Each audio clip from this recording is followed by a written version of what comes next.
大家好，歡迎收睇第3次嘅第2屆叱咤人談前奏啊！又係自己拍自己嘅啊！嗰陣時好少見到自己嘅樣，我都唔知自己係咩樣啊！不過最緊要一樣嘢就係話咧啊，係咪啱啱上一次同大家講個16個入選名單咧，就講晒出嚟啦啊！咁究竟啊邊個贏邊個輸咧，就暫時未知，有冇內定咧啊？我都同意呢啲嘢咧，裏邊都係有個幕嘅啊，係咪天幕下的戀人定係天幕下的獎項咧？我就唔知。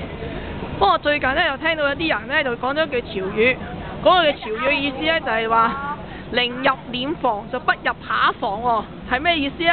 由於我咧嘅中文常識咧就算淺啦嚇，喺我中文又唔係讀得好叻，又唔係讀中文系嗰啲咧，所以我唔係幾明呢個説話嘅意思。不過最緊要就係話咧，人有時都難控制到嘅，譬如話我哋今日講咧有啲嘢你係控制唔到嘅，譬如話。你控唔控制到有人中意你咧？你又控唔控制到人憎你咧？同埋有冇人控制到咧？嗰隻獎係咪頒俾你咧？呢個係一個好難答嘅問題。不過我大概知呢個咩意思嘅我都明白嘅，因為咧貫徹翻我哋以前一貫宗旨係送貨冇我份，次貨要我近希望未來咧即係送嘢俾我啦，唔好成日捱咁多次嘅啦，係咪？